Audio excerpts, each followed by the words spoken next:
water doesn't seep into your trailer. Outdoor shower, Wow. you get hot and cold water on the outside.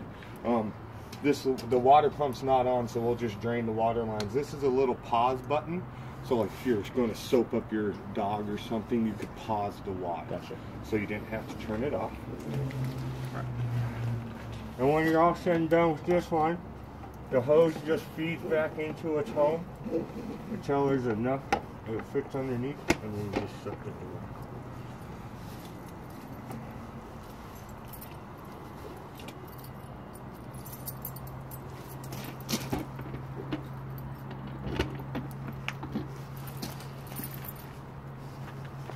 Alright, so down here you have 3 drain valves. You have 2 grays, and that's your 2 galleys. There's 2 different tanks. There's one for the front, the kitchen sink, and then there's one for the bathroom, you know, the shower water and all that. And then the black handle up here is your toilet. Okay. Alright, so always pull the black one first. Let it start to flow. Give it a little bit of time.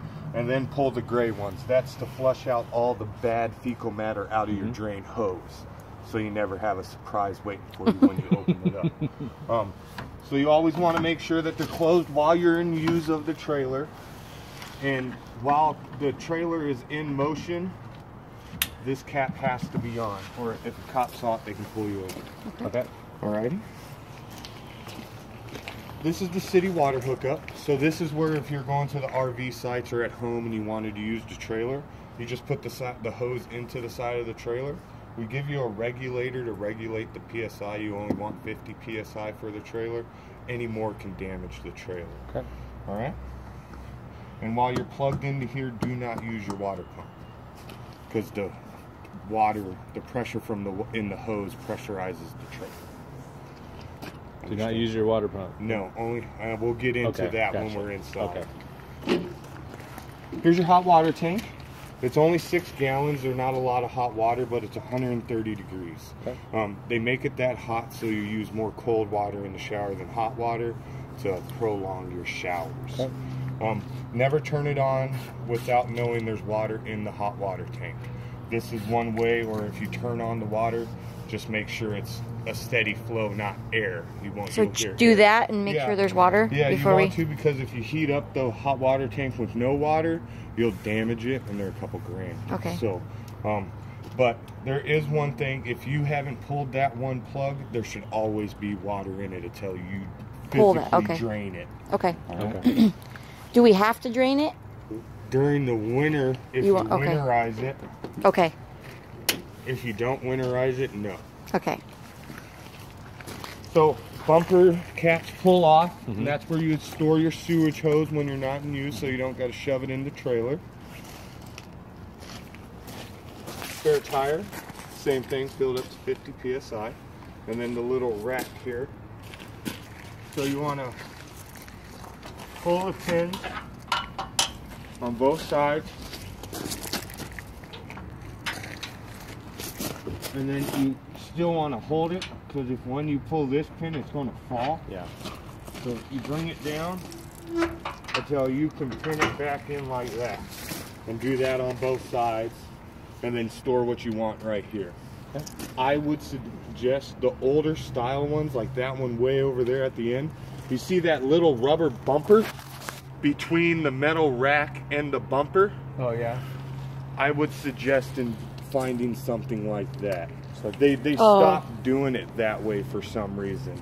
Now these are just kind of hang. Yeah, on those ones, that rubber bumper is what's holding it down. It sits it down onto the bumper. Where do you get those? Any hardware store, you might find them at Camping World. Okay. But that would kind of eliminate it bouncing back here like that. 250-pound max weight limit on the back bumper. Okay. And when you're all said and done, you just push it away until that pin can go back through. It's harder to get back on.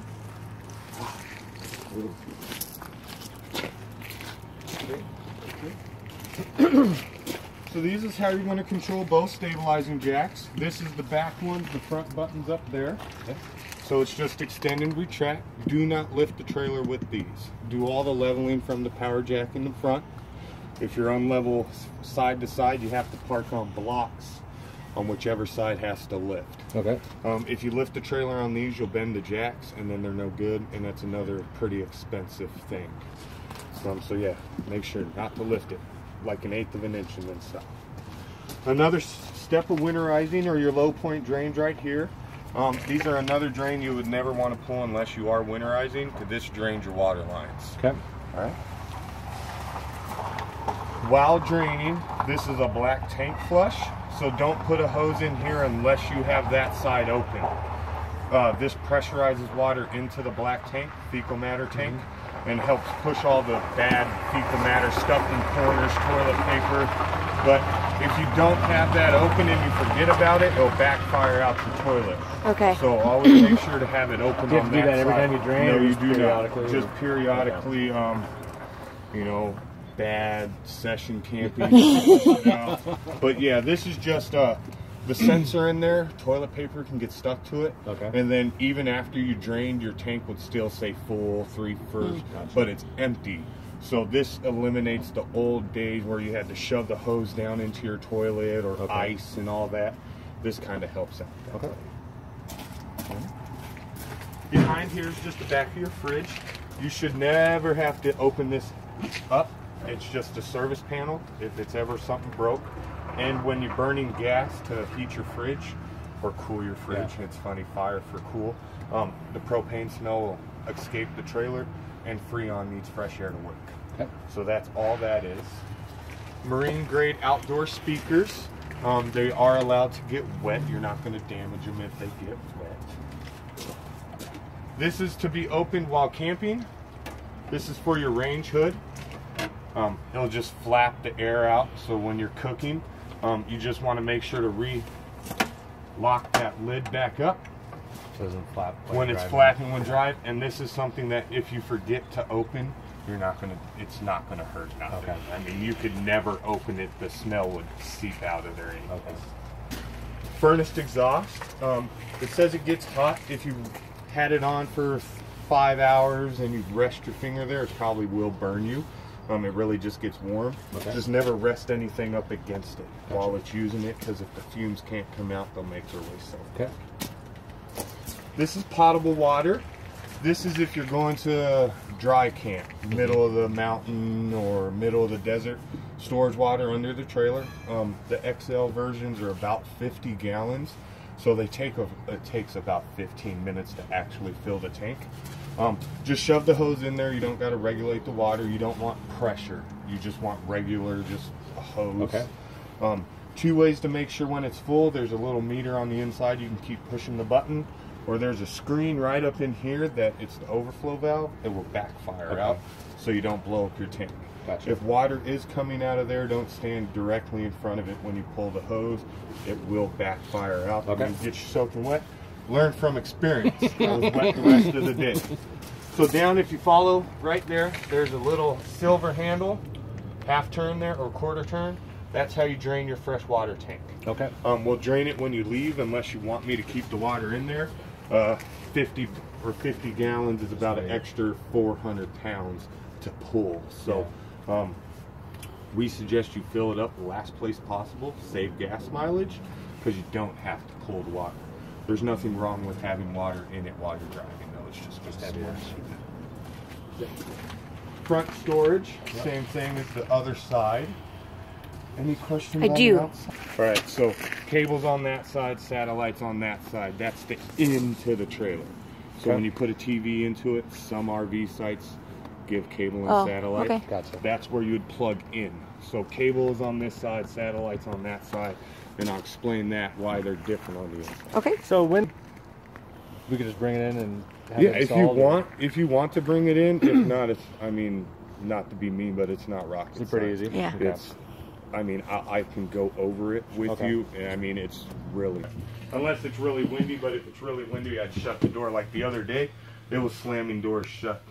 So I'm gonna step in here with you guys, because there's probably water on top of the awning.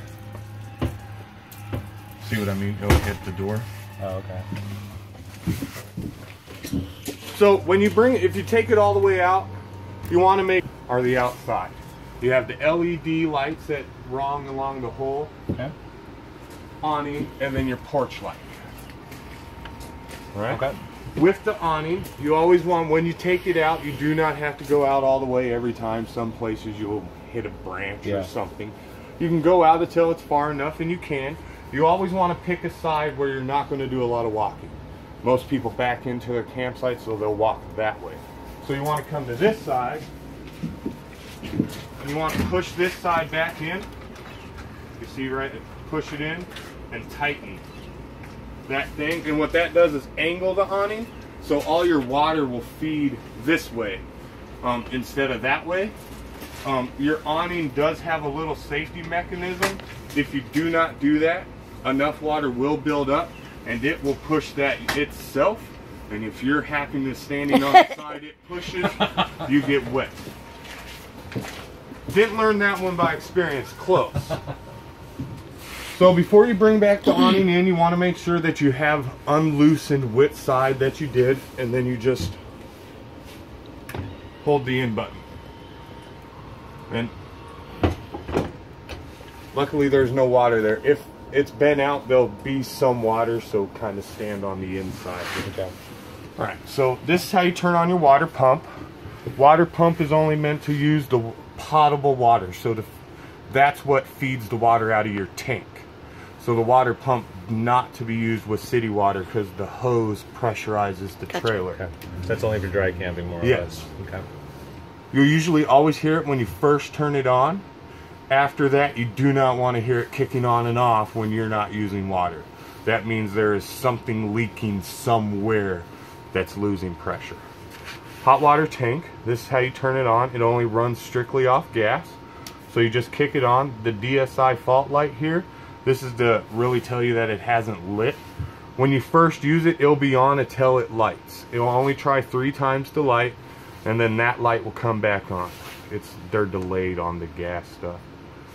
Hear that. So it turned off, so that means it's on? Mm-hmm. Okay. You hear that faint humming under. So the furnace is what's blowing. I wanted to warm it up, but you hear that like flamethrower sound. That's your hot water tank burning. Okay. All right. Takes about 10 minutes to get hot. Doesn't take long at all. When you don't want to use it, just turn it off. It will not burn the whole time. It's self-regulated. Once the water's hot and you're not using it, it'll shut off. So if we accidentally leave it on, it's okay? Yes. Okay. You can leave it on the whole time you're camp. It'll heat your water.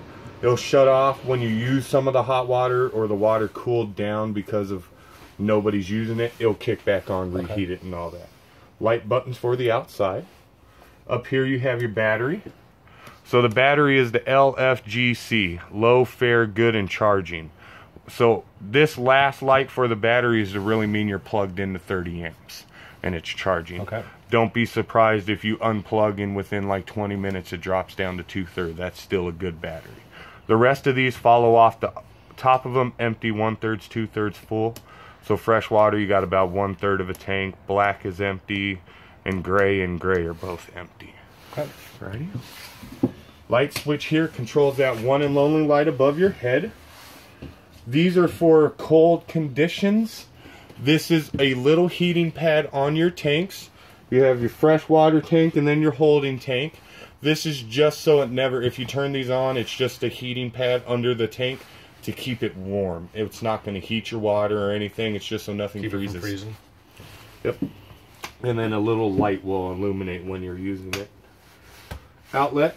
The outlets that say GFCI,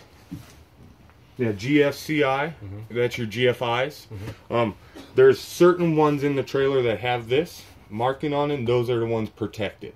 So those are the ones you'd want to plug in your expensive electronics to. Okay. Your cell phone. Okay. So if surge thing, it will pop the surge protector first, not destroy your phone. Gotcha. All right. Don't be alarmed with that dripping water. It's always caught up in that screen right there.